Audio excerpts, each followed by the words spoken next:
Okay, go. 2:37. Go. Good morning, everybody. Good to be with you today. If you're watching on video, you may want to read along in Sophie's world. If you've got the green edition or the new edition, it's page 237. Otherwise, otherwise I don't know, but we're in the middle of chapter 17. Alberto's been talking to Sophie about the Baroque period. And the Baroque period is a time that is not known for being subtle. The Baroque period, is the birth of the modern world, in which it was a time of intensity. Everything that human beings in Europe are doing at the time, they're in your face about it, right? So Baroque architecture looks like this, not like not like a building that's built to look like a brick pizza oven, right? Dull and boring is not the nature of Baroque. Baroque music, and this is just at random because it's just a random part in this collection, but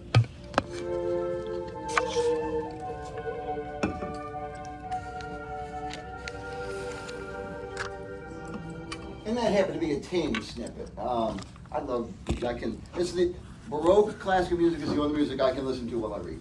And I still don't usually do it, but it's like the only stuff I can listen to while I read. Anyway, we're gonna jump in 237, middle of the page. We're gonna open in a second with Sophie here, who's gonna project her voice super duper extra well because I don't know how good my camera will pick it up. He's given her a little introduction that we're leaping over. Of course, I recommended that you read this yourself 2.5 weeks ago, so you already know what he told her. And we're going to jump into Baroque philosophy, but I've given you the wrong page number. I've given you the wrong page number. I'm the worst. Oh my 227. If you're on watching the video, flip back 10 pages. 227. And we're going to open up 1, 2, 3, 4th paragraph with Sophie asking Alberto, what about their philosophy? So 227, Mako, take it away. Sophie, take it away. Okay, start whenever you're ready. No. What about their philosophy? That too is characterized by powerful struggles between diametrically opposed modes of thought. As I've already mentioned, some philosophers believe that what exists is at bottom spiritual in nature. This standpoint is called idealism. The opposite viewpoint is called materialism. By this is meant a philosophy which holds that all real things derive from concrete material substances. Materialism also has many advocates in the 17th century. Perhaps the most influential was the English philosopher Thomas Hobbes. He believed that all phenomena, including man and animals, consist exclusively of particles of matter. Even human consciousness, or the soul, derives from the movement of tiny particles in the brain. So he agreed with what Democritus said 2,000 years before? Both idealism and materialism, good question, Sophie. Both idealism and materialism are themes you will find all throughout the history of philosophy. But seldom have both views been so clearly present at the same time as in the Baroque. Materialism was constantly nourished by the new sciences. Newton showed that the same laws of motion applied to the whole universe, and that all changes in the natural world, both on Earth and in space, were explained by the principles of universal gravitation and the motion of bodies. Everything was governed by the same unbreakable laws, or by the same Oh, that's still me, I'm sorry. Yeah, sometimes it's confusing when I'm a horrible reader. Whatever. You suck. That was a good. Everything was thus governed by the same unbreakable laws or by the same mechanisms. It is therefore possible in principle to calculate every natural change with mathematical precision. And thus Newton completed what we call the mechanistic view of the world. Did he imagine the world as one big machine? He did. Indeed. The word mechanic comes from the Greek word mechane, which means machine. It is remarkable that neither Hobbes nor Newton saw any contradiction between the mechanistic world picture and belief in God. But this was not the case for all 18th and 19th century materialists. The French physician and philosopher La Mettrie wrote a book in the 18th century called, my French is terrible, called Man the Machine. Just as the leg muscles, the leg has muscles to walk with, so the brain muscles, so has the brain muscles to think with. Later on, the mathematician Laplace expressed an extreme mechanistic view with this idea. If an intelligence at a given time had known the position of all particles of matter, nothing would be unknown, and both future and past would lie open before their eyes. The idea here was that everything that happens is predetermined. It's written in the stars that something will happen. This view is called determinism. Just real quick on that. So this mechanistic scientific determinism, you end up precisely the same place the ancient Greeks took us with their concept of fate. You end up precisely the same place that the Protestant reformer John Calvin took us with his idea of predestination, which was that God determines everything. Human beings have no real free will, such that some people are created by God on purpose for salvation, and some people are created by God on purpose for damnation because it glorifies God to damn them. You end up in the same place with a scientific mechanistic determinism. So if all there is are atoms in the void, all there is are material particles. Every material particle, every atom, every electron, let's say an electron bounces off another electron, bumps into another electron. Does it decide what it's going to do? No, it just does what the laws of physics dictate that it does. One atom meets another atom, it's going to do only what is determined by the laws of physics. 2 atoms, 3 atoms, 4 atoms, 5 atoms. Well, how many atoms with 0 free will does it take for all of a sudden free will to pop up? So there is a scientific argument for the absence of free will and for determinism. And if the deterministic worldview is correct, I can't help but hope it's not, because we've all got a lot of stake in free will, and if it's an illusion, we all got a lot of stake in that illusion. But if the determinists are right, then if you could freeze time and somehow had the computing power to know where every particle in the universe is right now, you could calculate everything that has ever happened and everything that ever will happen, because it's all just following the laws. That's the ultimate conclusion of a mechanistic worldview. Okay, boom. Sophie. So there was no such thing as free will? No, everything was a product of mechanical processes. Also our thoughts and dreams. German materialists in the 19th century claimed that the relationship of thought to the brain was like the relationship of urine to the kidneys and gall to the liver. But urine and gall are all material. That's boring. You've got a hold of something central there. I can tell you a story about the same thing. A Russian astronaut and a Russian brain surgeon were once discussing religion.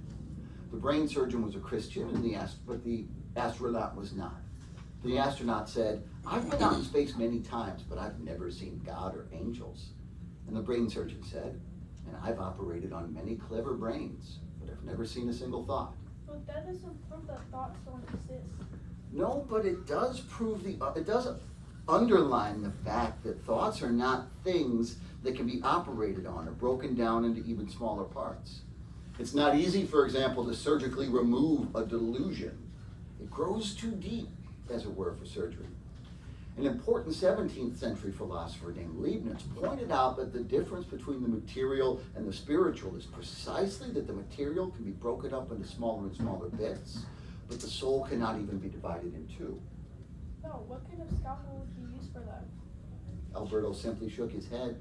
After a while, he pointed down at the table between them and said, "The 2 greatest philosophers in the 17th century were Descartes and Spinoza. They too struggled with questions like the relationship between soul and body. And we are now going to study them more closely." Go ahead, but I'm supposed to be home by 7. We power straight through. Alberto stood up. took off the red cloak and laid it over a chair. Then he settled himself once again on the sofa. René Descartes was born in 1596 and lived in a number of different European cities at various periods of his life. Even as the young man had a strong desire to achieve insight into the nature of man and the universe. But after studying philosophy, he became increasingly convinced of his own ignorance. Like Socrates? More or less like him, yes. Like Socrates, he was convinced that certain knowledge is only attainable through reason. We can never trust what the old books tell us. We cannot even trust what our senses tell us. Plato thought that too. He believed that only reason can give a certain knowledge. Exactly. There's a direct line of descent from Socrates and Plato and St. Augustine to Descartes. They were all typical rationalists, convinced that reason was the only path to knowledge. After comprehensive studies, Descartes came to the conclusion that the body of knowledge handed down from the Middle Ages was not necessarily reliable. You can compare him to Socrates, who did not trust the general views he encountered in the central square of Athens. So what does one do, Sophie? Can you tell me that? You begin to work out your own philosophy. Right. Descartes decided to travel around Europe, the way Socrates spent his life talking to people in Athens. He relates that from then on, he meant to confine himself to seeking the wisdom that was to be found, either within himself or in the great book of the world. So he joined the army and went to war, which enabled him to spend periods of time in different parts of Central Europe. Later, he lived for some years in Paris. But in 1629, he went to Holland, where he remained for 20 years working on his mathematical and philosophic writings. In 1649, he was invited to Sweden by Queen Christina, but his sojourn in what he called the land of bears, ice, and rocks brought on an attack of pneumonia, and sorry if you were hoping for me to bring him in as a guest speaker, he died in the winter of 1650. Seems like we just met you, Descartes. But you met him. So he was only 51 when he died? Yes, but he was to have enormous influence on philosophy, even after his death. One can say without exaggeration that Descartes was the father of modern philosophy.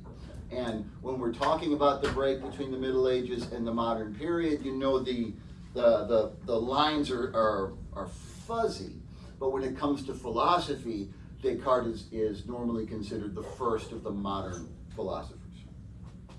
Following the heady discovery of man and nature in the Renaissance, the need to assemble contemporary thought into one coherent philosophical system again presented itself.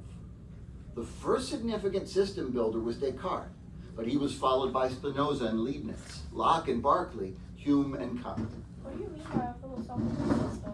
I mean a philosophy that's constructed from the ground up and that is concerned with finding explanations for all the central questions of philosophy. Antiquity had its great system constructors in Plato and Aristotle. The Middle Ages had St. Thomas Aquinas, who tried to build a bridge between Aristotle's philosophy and Christian theology. Then came the Renaissance with a welter of old and new beliefs about nature and science, God and man. Not until the 17th century did philosophers make any attempt to assemble all the new ideas into a clarified philosophical system. And the first to attempt it was Descartes. His work was the forerunner of what was to be philosophy's most important project in the coming generations. His main concern was with what we can know, or in other words, certain knowledge. The other great question that preoccupied him was the relationship between the body and the mind. But these questions were the substance of philosophical argument for the next 150 years. He must have been ahead of his time. Ah, but the question belonged to the age. When it came to acquiring certain knowledge, many of his contemporaries voiced a total philosophical skepticism. They thought that man should accept that he knew nothing, but Descartes would not. He had done so, but had he done so, he would not have been a real philosopher. We can again draw a parallel with Socrates, who did not accept the skepticism of the sophists. And it was in Descartes' lifetime that the new natural sciences were developing a method by which to provide certain and exact descriptions of natural processes. Descartes was obliged to ask himself if there was a similar, certain, and exact method of philosophic reflection. That I can understand.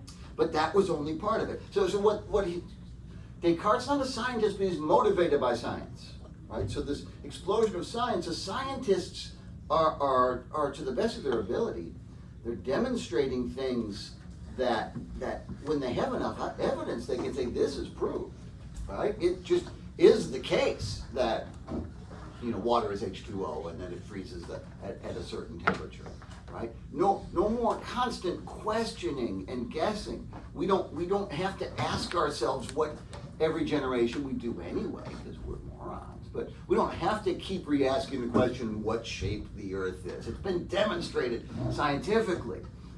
Descartes wants to do that for philosophical questions like what's the nature of the mind and the soul and the nature of knowledge. Whether he can do it or not, I'll leave it for you to decide, but that is his project, that's his goal. But that was only part of it.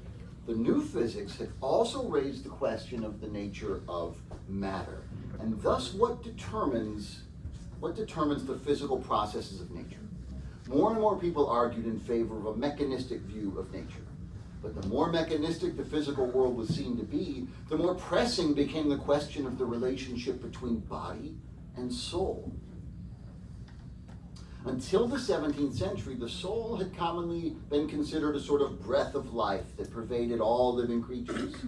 The original meaning of the words soul and spirit is, in fact, breath and breathing. This is the case for almost all European languages. Respiration, notice how the spear in respiration is the same word as spirit, and that's intentional. The Greek word is pneuma, P-N-U-E. Well, the Greeks didn't use the letters, so it doesn't matter, I can't spell it. Pneuma, when you've got pneumonia, you've got, it's like literally bad air, but it's also soul or spirit, at least linguistically. And that's the case for almost all European languages. To Aristotle, the soul was something that was present everywhere in the organism as its life principle, therefore could not be conceived as separate from the body. So he was able to speak of a plant soul or an animal soul. Philosophers did not introduce any radical division of soul and body until the 17th century. The reason was that the motions of all material objects, including the body, animal or human, were explained as invoking mechanical processes. But man's soul could surely not be part of this body machinery, could it? What of the soul then? An explanation was required, not least of how something spiritual could start a mechanical process. This is a strange thought, actually. What is? I decide to lift my arm, and then, the arm lifts itself. Or I decide to run for a bus, and then the next second my legs are moving. Or I'm thinking about something sad, and then suddenly I'm crying. So there must be some mysterious connection between body and consciousness. That was exactly the problem that set Descartes' thinking going. Like Plato, he was convinced there was a sharp division between spirit and matter. But as to how the mind influences the body, or the soul of the body, Plato could not provide an answer. Neither have I, so I am looking forward to hearing what Descartes' theory was. Let's follow his own line of reasoning. Alberto pointed to the book that lay on the table between them. In his Discourse on Method, Descartes raises the question of the method the philosopher must use to solve a philosophical problem. Science already had its new method. So you said. Descartes maintains that we cannot accept anything as being true unless we can clearly and distinctly perceive it. To achieve this can require the breaking down of a compound problem into as many single factors as possible. Then we take our point of departure in the simplest idea of all. You could say that every single thought must be weighed and measured, rather in the way Galileo wanted everything to be measured and everything immeasurable to be made measurable. Descartes believed that philosophy should go from the simple to the complex. Only then would it be possible to construct a new insight. And finally, it would be necessary to ensure by constant enumeration and control that nothing was left out. Then a philosophical conclusion would be within reach. It sounds almost like a math test. Yes, Descartes was a mathematician, and he is considered the father of analytical geometry, and he made many important contributions to the science of algebra. Descartes wanted to use the mathematical method for philosophizing. He set out to prove philosophical truths in the way one perceives a mathematical theorem. In other words, he wanted to use exactly the same instrument that we use when we work with figures, namely reason, since only reason can give us certainty. It is far from certain that we can rely on our senses. So Descartes is attempting to determine what we can know with absolute certainty. And so he runs a thought experiment. He says, I am going to, for the sake of argument, I'm going to doubt everything I can possibly doubt, right? I'm going to doubt that this chair is real. I'm going to doubt that these jeans are real. I'm going to doubt that you're real. I'm going to doubt that I'm real. And I'm going to see what's left over. What is it that I cannot doubt, even when I try to doubt? And that will be the basis for certain knowledge. So he says to imagine there is a wicked demon, right? And the demon's sole purpose is to deceive you, to make you hallucinate. Right? If the demon is making you hallucinate, if the demon makes you hallucinate that desk, or if the demon makes you hallucinate this desk here, well, how could you ever know for sure that that's not what's going on? Megan. When you place stuff on it, it just falls into Oh, she's making you hallucinate that too. She said when you place stuff on, it doesn't. She's making you hallucinate that, and she's making you. The demon's making you hallucinate that I just asked you the question. So once this possibility is posed, it can never be eliminated that this is made up, that my legs are made up, that Mako's made up, that any of this is real. But what about me? Could the demon have made me hallucinate that I'm real? That's a way of saying, can I doubt my own existence? And Descartes says, well, hang on a minute. Doubt is a form of thought. By the fact of doubting my existence, I'm thinking. And I can't be thinking if I don't exist. So the line in Latin is, I didn't type it on there, cogito ergo sum. I think, therefore I am. What he means, which many of you heard before, and Mako knew was coming. Probably the most famous 3 words in all of philosophy. Now, he's not saying it's not a cause and effect statement, right? He's not saying he thought himself into existence, right? But the fact that I'm doubting means that I'm thinking, and I cannot think if I don't exist. I can be wrong about everything else. I can be wrong about what I am, right? Maybe I'm not a flesh and blood, well, how old am I? 46-year-old man. Maybe I'm a brain kept alive on a shelf with electrodes. You have a brain? Maybe I'm a character in Libby's dream, right? But if I'm a character in Libby's dream, if I am a character in Libby's dream, then I am. I can be wrong about everything else, but I cannot possibly be wrong about the fact that I exist. From your perspective, you could be wrong about the fact that I exist, and maybe that's a hopeful scenario for you. Brings me great joy. So the only thing, argues Descartes, of which we can have absolute certainty, is each individual his or her own existence.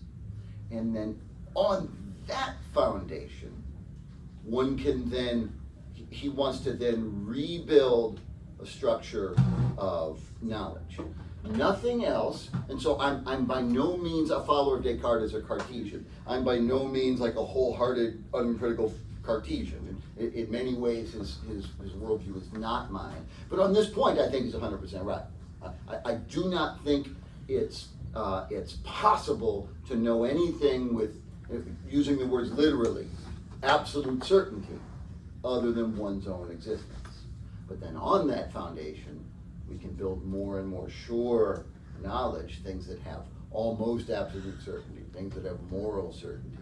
The next closest thing would be mathematical truths, all right? Can I be absolutely certain that 2 + 2 is 4? I mean, it is 4. I can be so close to absolutely certain that it's acceptable to act as if I'm absolutely certain. But I can't be absolutely certain. Why? Because there's always the possibility that reality as it is in itself is so different from my perception that any sort of reasoning, arguing process that is just no relationship to reality. But in that case would mean I know nothing other than my own existence. So then there's no indication that there's any reason to do that. So that is but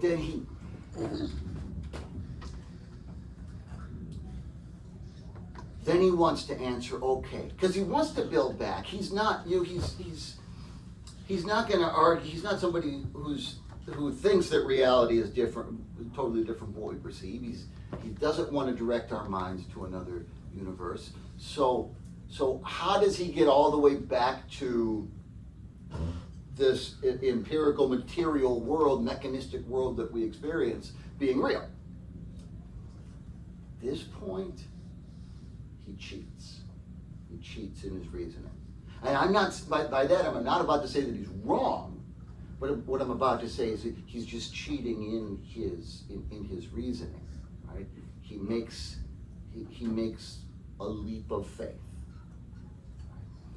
He says, essentially, I'm not quoting him at this point, but he relies on his belief in the infinite goodness of God, and that God would not create a universe in a way that deceives the only rational animal within the universe. That may well be a completely true statement, but in the precise philosophical reasoning process that he's going through, because he's leaping over the point where he has to, by his own rules, right?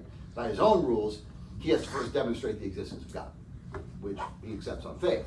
Not a problem accepting that on faith, but if you've accepted something on faith and you're sneaking it into your reasoning process, that's like the doctor who says the cure for cancer is to pray super hard. Maybe you want to pray super hard when you've got cancer, but that's not what you're going to the oncologist for.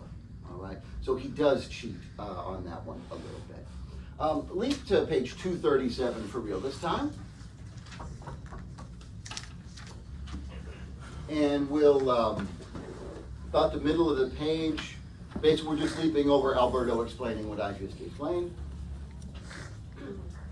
So we're gonna pick up in the middle. Folks, while I'm recording, if you gotta pee, I mean, come on.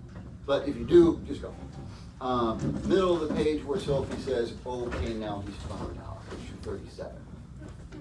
Okay, so now he's found out he's a thinking being. God exists and there is an outer reality. But the outer reality is essentially different from the reality of thought.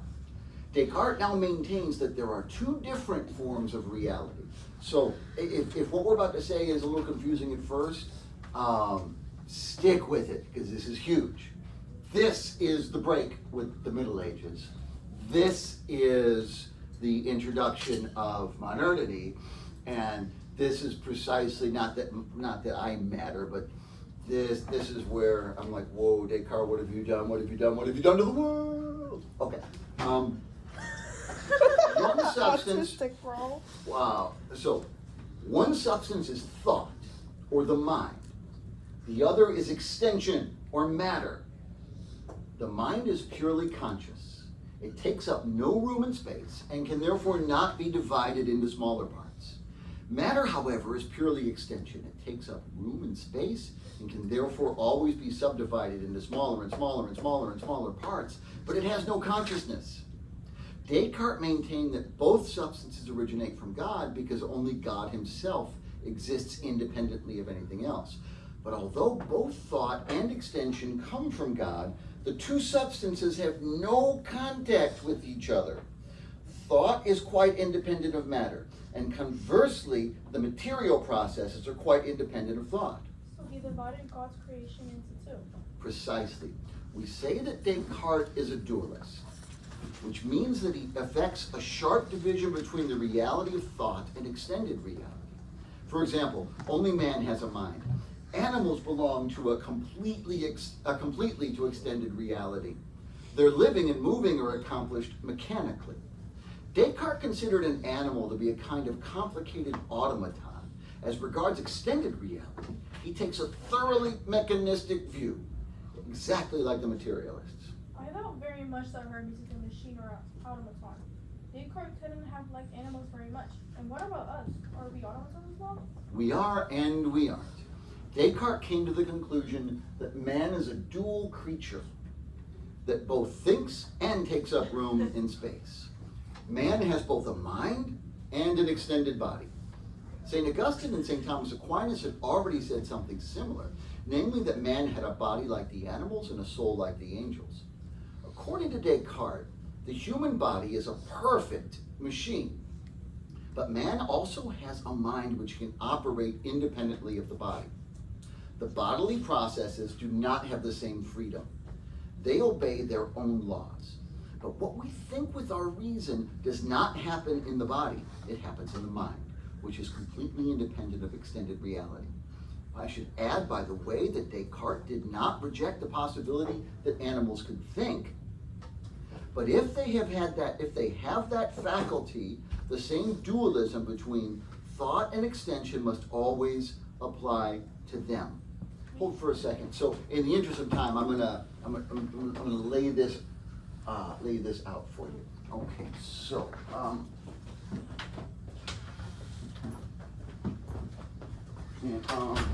that's part of the video. So,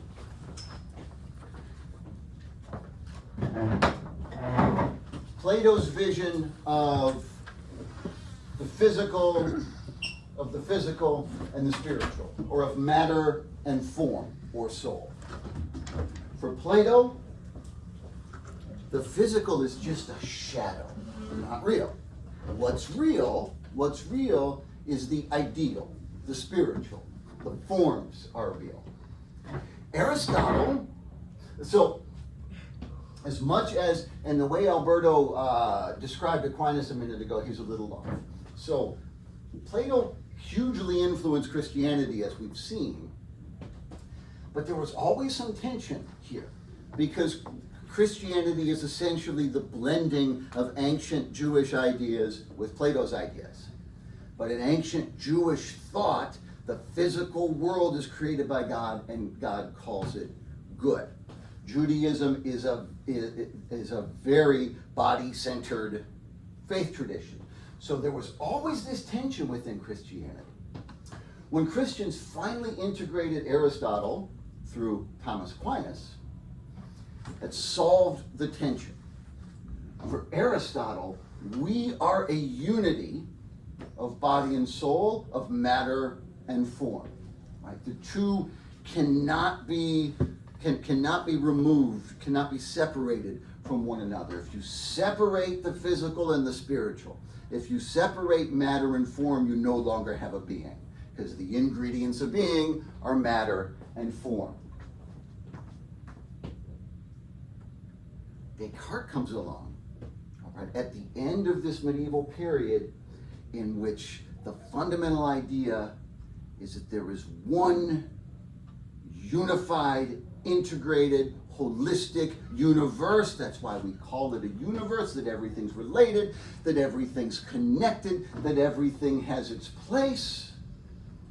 Descartes means, well, but he rips it in half. He says, matter is like the body, and soul like the glasses. This is my analogy. These, I need these, I'm utterly dependent on these, but they're a completely different thing from this, right? They're younger than this, They look better than this, they smell better than this. They're two completely different things. Why that matters, a couple reasons. One, it matters. It may be good, it may be bad. You might think it's good, you might think it's bad, but it matters historically. Because, first of all, this paves the way of saying, okay, this stuff, the physical stuff, and this stuff, the spiritual stuff, they're two different kinds of stuff, but I can't help but notice I get by just fine every day just worrying about this stuff, the physical stuff. So this stuff isn't really impacting anything. I can't even find any evidence of this stuff. Maybe this stuff isn't real. Maybe I should focus all my attention on the material, on the physical. Maybe there's no such thing as the spiritual. You may love that, you may hate that, but it's going to have a huge impact on how the rest of history and it goes, and it's a complete paradigm shift from what's going on in the Middle Ages.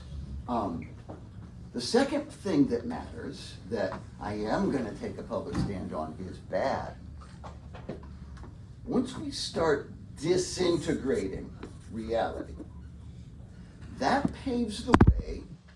That paves the way for sort of an over-specialization.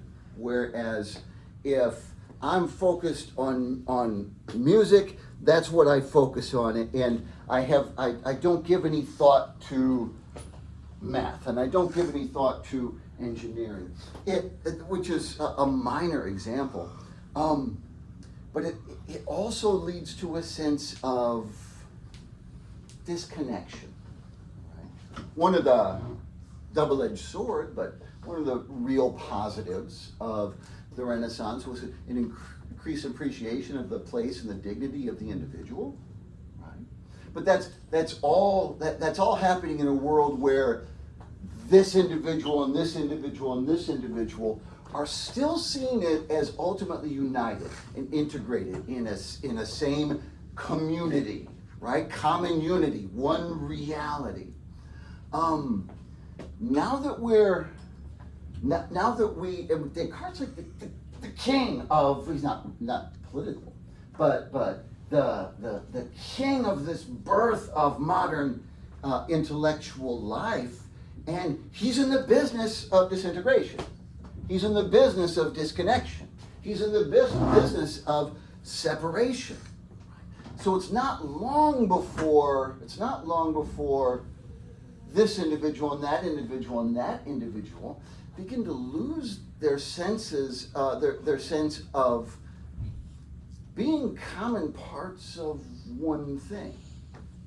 And we begin to focus more and more of our attention inwardly on ourselves. And when we do that, we've got this, it would seem we've got this drive in us to search for meaning, to search for purpose. You can only search for meaning, you can only search for purpose if there is such a thing to find. And when things start to disintegrate, when the connections start to get broken, many of us stop searching for meaning and start trying to create it. Start trying to determine for ourselves what our purpose, what the meaning of our lives are going to be. That's a losing game, right? Because no matter how hard I pretend to believe something that I made up myself, I can never actually believe it because I know it was there because I made it up and I was there when I made it up. That creates, not overnight, this is over centuries, but it creates this vacuum of meaning and gradually creates a despair of the possibility of meaning. That's the world I was born into. My generation, Generation X, are the words we lived by were, oh well, whatever, never mind. Our bread and butter is a cynical, ironic mockery of the idea that anything could actually be meaningful, the idea that anything could actually be good, true, or beautiful. Some of the disconnection in my own existence is that's the world I was brought up in, and part of me is still drawn in this direction, and the other part of me is wanting to recover real meaning, real goodness, real truth, real beauty. But in that vacuum, ultimately, what we'll talk about after Christmas, in that vacuum, the most compelling suggestion to how do we find meaning is going to come from a 19th century philosopher, Friedrich Nietzsche, who's going to laugh at the notion of some sort of unity among all things, and who's going to laugh at the notion of meaning being what's worth our time. Instead, the dominant value is going to become the will to power. Most of us never have power. Most of us